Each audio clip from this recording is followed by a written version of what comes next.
Hello ಸ್ನೇಹಿತರೆ, ಸಪ್ತಪದಿ ಧಾರಾವಾಹಿಯ ಇಂದಿನ ಸಂಚಿಕೆಯಲ್ಲಿ ನೋಡುವುದಾದರೆ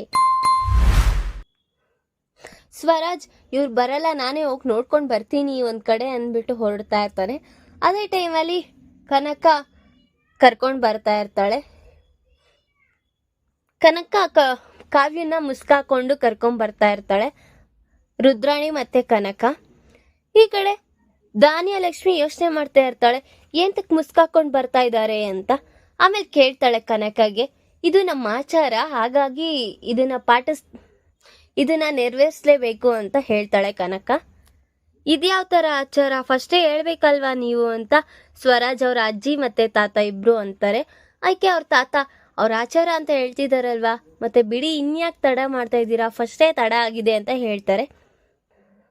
ಈ ಕಡೆ ರುದ್ರಾಣಿ ಯೋಚನೆ ಮಾಡ್ತಾ ಇರ್ತಾಳೆ, ಹೇಗಾದ್ರೂ ಆಗ್ಲಿ ಈ ಮದ್ವೆ ಆಗೋಗ್ಬಿಡ್ಬೇಕು ಅಂತ ಯೋಚನೆ ಮಾಡ್ತಾ ಇರ್ತಾಳೆ. ಕನಕ ಮತ್ತೆ ಕಾವ್ಯ ಅವರಪ್ಪ ಇಬ್ರು ಹೆಣ್ಣನ್ ಕರ್ಕೊಂಡ್ ಬರ್ತಾರೆ. ಆದ್ರೆ ಮುಸ್ಕಾಕೊಂಡಿರೋದು ಕಾವ್ಯ, ಸ್ವಪ್ನ ಅಲ್ಲ ಅಂತ ಅವ್ರಿಗೆ ಯಾರಿಗೂ ಗೊತ್ತಿಲ್ಲ. ಸ್ವರಾಜ್ ಪಕ್ಕ ಕೂರಿಸ್ತಾರೆ, ಅಕ್ಕಿ ಕಾಳನ್ನೆಲ್ಲ ಹೋಮಕ್ಕೆ ಹಾಕಿಸ್ತಾ ಇರ್ತಾರೆ. ಅದನ್ನ ಕಾವ್ಯ ಏನು ಮಾಡ್ದಿರ ಸುಮ್ಮನೆ ಕೂತಿರ್ತಾಳೆ. ಅದಕ್ಕೆ ಸ್ವರಾಜೆ ತಗೋ ಹಾಕು ಅಂತ ಕೊಡ್ತಾನೆ. ಈ ಕಡೆ ಅವ್ರ ಅಪ್ಪ ಕೇಳ್ತಾರೆ, ಯಾಕೇನಾಯ್ತು, ಈ ತರ ಇದ್ಯಾ, ಕಾವ್ಯ ಎಲ್ಲೋದ್ಲು ಅಂತ ಎಲ್ಲ ಕೇಳ್ತಾ ಇರ್ತಾರೆ. ಈ ಕಡೆ ಅಪ್ಪು ಮತ್ತೆ ಅವ್ರ ಫ್ರೆಂಡ್ ಇಬ್ರು ಹೋಗಿ ಹುಡ್ಕಕ್ ಹೋಗಿರ್ತಾರೆ.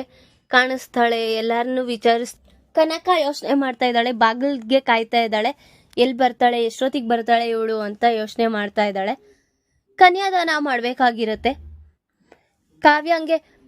ಕಾವ್ಯ ಏನು ರೆಸ್ಪಾಂಡ್ ಮಾಡ್ದಿರ ಸುಮ್ಮನೆ ಹಾಗೆ ಕೂತಿರ್ತಾಳೆ. ಅದಕ್ಕೆ ಅವ್ರಮ್ಮ ಬಂದು ಸ್ವಲ್ಪ ಹೊತ್ತು ತಡ್ಕೊಮ್ಮ, ನಿಮ್ಮ ಅಕ್ಕ ಬಂದ್ಬಿಡ್ತಾಳೆ ಪ್ಲೀಸ್ ಅಮ್ಮ ಅಂತ ಎಲ್ಲ ಹೇಳ್ತಾ ಇರ್ತಾಳೆ. ಕನ್ಯಾದಾನನೂ ಸಹ ಮಾಡ್ಬಿಡ್ತಾರೆ.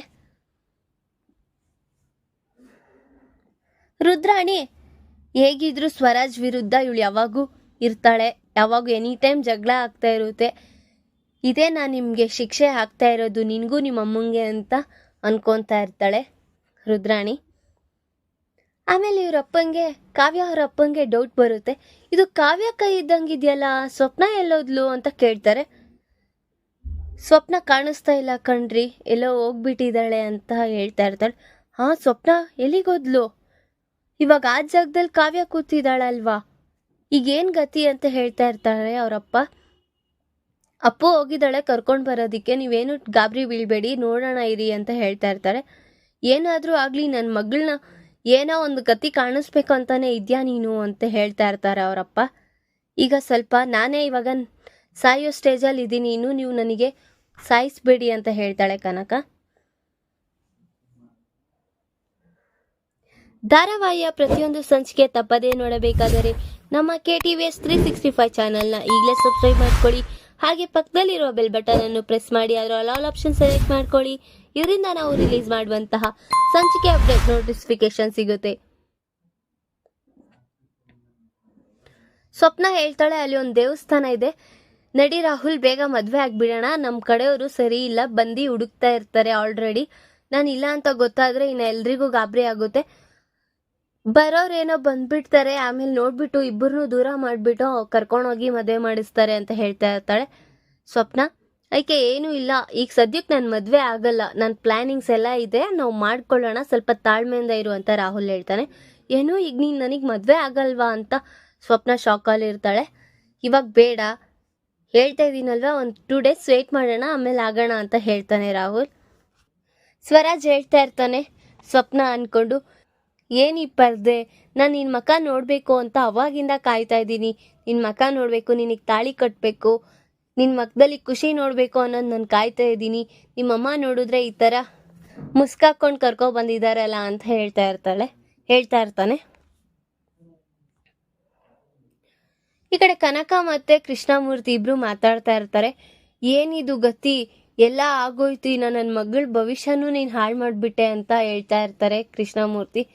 ಇರಯ್ಯ ಸ್ವಲ್ಪ ನೋಡೋಣ, ಸ್ವಪ್ನ ಬರ್ತಾಳೆ ಅಂತ ಕಾಯ್ತಾ ಇದ್ದೀನಿ ತಾನೆ ಅಂತ ಹೇಳ್ತಾ ಇರ್ತಾರೆ.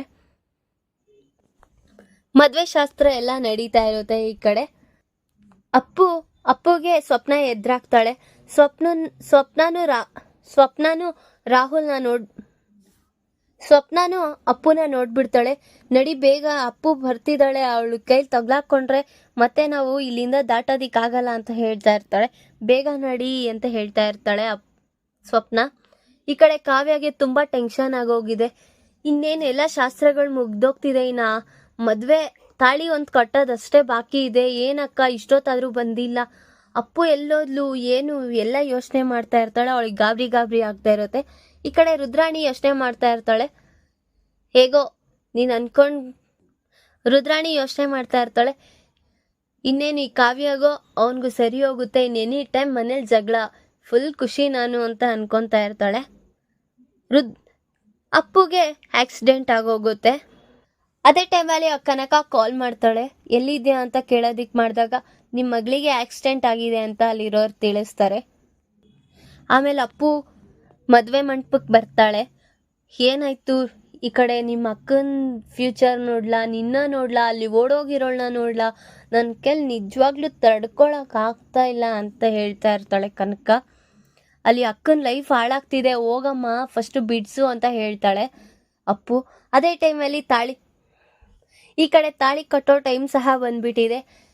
ಸ್ವರಾಜ್ ಇನ್ನೇನು ಒಂದೇ ಒಂದು ನಿಮಿಷದಲ್ಲಿ ತಾಳಿ ಕಟ್ಟಬೇಕು ಕಾವ್ಯಂಗೆ ಯೋಚನೆ ಮಾಡ್ತಾ ಇರ್ತಾನೆ. ಈ ಕಡೆ ಕನಕ ಓಡ್ ಬಂದು ನಿಲ್ಸಿ ಅಂತ ಹೇಳಕ್ ಬರ್ತಾ ಇರ್ತಾಳೆ. ಆ ಟೈಮಲ್ಲಿ ಅವ್ನು ಕಟ್ಟೋದಿಕ್ ರೆಡಿ ಆಗಿರ್ತಾನೆ. ಸರಿ ಇನ್ನೇನು ಮಾಡೋಕ್ಕಾಗಲ್ಲ ಇರಿ. ಆಮೇಲೆ ಕಾವ್ಯ ಅವ್ರ ಅಪ್ಪ ಬಂದು ನಿಲ್ಸಕ್ ಹೇಳ್ತೀನಿ ಇರು ಅಂತ ಬರ್ತಾ ಬೇಡ ಕಣ್ರಿ, ಹೇಗ್ರಿ ಹೇಳೋದು, ಸ್ವಪ್ನ ಓಡೋಗಿದ್ದಾಳೆ ಅಂತ ಹೇಗೆ ವಿಷಯ ತಿಳಿಸೋದು, ಬೇಡ ಸುಮ್ಮನೆ ಇರ್ರಿ ಅಂತ ಹೇಳ್ತಾ ಇರ್ತಾಳೆ. ಈ ಕಡೆ ಕಾವ್ಯಂಗೆ ಟೆನ್ಷನ್ ಬೇರೆ ಆಗ್ತಿದೆ ತುಂಬ. ಇನ್ನೇನು ಇವನು ಈ ತಾಳಿ ಕಟ್ಟಿಸ್ಕೊಳ್ಳೋ ಬದಲು ನೇಣಕ್ಕೆ ಹಾವು ಸುತ್ಕೊಳ್ಳೋದೇ ಎಷ್ಟೋ ಬೆಸ್ಟು ಅಂತ ಯೋಚನೆ ಮಾಡ್ತಾ ಇರ್ತಾಳೆ. ಸ್ವರಾಜ್ ಇನ್ನೇನು ಕಟ್ಟೋದಿಕ್ಕೆ ಹೋಗ್ತಾ ಇರ್ತಾನೆ, ಅವಳೇ ಕೈ ಅಡ್ಡ ಹಿಡ್ಬಿಡ್ತಾಳೆ. ಅಲ್ಲಿರೋರೆಲ್ಲ ಕೇಳ್ತಾರೆ ಯಾಕಮ್ಮ ಏನಾಯ್ತು ಅಂದಾಗ ಏನು ಮಾತಾಡ್ದಿರ ಸುಮ್ಮನೆ ಇರ್ತಾಳೆ. ಕನಕ ಹೋಗ್ಬಿಟ್ಟು ಸ್ವಪ್ನ ಇನ್ನೂ ಬಂದಿಲ್ಲ, ನೀನು ತಾಳಿ ಕಟ್ಟಿಸ್ಕೊಂಬಿಡು, ಏನೂ ಮಾಡೋಕ್ಕಾಗಲ್ಲ ಅಂತ ಹೇಳ್ತಾ ಇರ್ತಾಳೆ ಕನಕ. ಅವಳಿಗೆ ತುಂಬ ಗಾಬರಿ ಆಗೋಗುತ್ತೆ. ಅಳ್ಬೇಡ ಅಮ್ಮ, ಏನೂ ಆಗಲ್ಲ ಅಂತ ಕವರಿಂಗ್ ಮಾಡ್ತಾ ಇರ್ತಾಳೆ ಎಲ್ರ ಮುಂದೆ. ಮತ್ತೆ ಸ್ವರಾಜ್ ಕಟ್ಟಕ್ಕೆ ಹೋಗ್ತಾ ಇರ್ತಾನೆ ತಾಳಿ. ಇನ್ನೇನು ಮಾಡಿ ಪ್ರಯೋಜನ ಇಲ್ಲ ಅಂದ್ಬಿಟ್ಟು ಕಾವ್ಯ ಮುಸ್ಕಾಕೊಂಡಿರೋದನ್ನ ತೆಗೆದ್ಬಿಡ್ತಾಳೆ. ಅಲ್ಲಿರೋರ್ಗೆಲ್ಲ ಶಾಕ್ ಆಗ್ಬಿಡುತ್ತೆ. ಸ್ವಪ್ನ ಇರೋ ಜಾಗದಲ್ಲಿ ಇವಳು ಯಾಕಿದ್ದಾಳೆ ಅಂತ ಕೇಳ್ತಾ ಇರ್ತಾನೆ ಸ್ವರಾಜ್. ಏನಾಗ್ತಿದೆ ಇಲ್ಲಿ, ಫಸ್ಟ್ ಆಫ್ ಆಲ್ ಸ್ವಪ್ನ ಇರಬೇಕಾಗಿತ್ತು, ಎಲ್ಲಿಗೆ ಹೋಗಿದ್ದಾಳೆ ಅವಳು ಅಂತ ಎಲ್ಲರೂ ಕೇಳ್ತಾ ಇರ್ತಾರೆ. ಆಮೇಲೆ ಅವ್ರ ಅಜ್ಜಿ ತಾತನು ಸಹ ಸ್ವಪ್ನ ಇರೋ ಜಾಗದಲ್ಲಿ, ನಿಮ್ಮ ಮಗಳು ಇರೋ ಜಾಗದಲ್ಲಿ ಈ ಹುಡುಗಿನ ಯಾಕಮ್ಮ ಕೂರ್ಸಿದ್ದೀರಾ ಅಂತ ಕೇಳ್ತಾ ಇರ್ತಾರೆ. ಅವಾಗ ಕನಕ ಇವಳೂನು ನನ್ನ ಮಗಳೇ ಅಂತ ಹೇಳ್ತಾಳೆ. ಅಲ್ಲಿರೋರ್ಗೆಲ್ಲ ತುಂಬಾ ಶಾಕ್ ಆಗುತ್ತೆ. ಸ್ವರಾಜ್ ಇವಾಗ ಕಾವ್ಯನ ಮದ್ವೆ ಆಗ್ತಾನ ಅಥವಾ ಸ್ವಪ್ನ ಬರೋವರೆಗೂ ಕಾಯ್ತಾನ ಅನ್ನೋದನ್ನ ಮುಂದಿನ ಭಾಗದಲ್ಲಿ ತಿಳಿಸ್ಕೊಡ್ತೀನಿ. ಈ ವಿಡಿಯೋ ಇಷ್ಟ ಆದರೆ ಲೈಕ್ ಮಾಡಿ, ನಿಮ್ಮ ಫ್ರೆಂಡ್ಸ್ ಹಾಗೆ ನಿಮ್ಮ ರಿಲೇಟಿವ್ಸ್ಗೂ ಶೇರ್ ಮಾಡಿ ಆ್ಯಂಡ್ ಕಮೆಂಟ್ ಮಾಡಿ. Thanks for watching.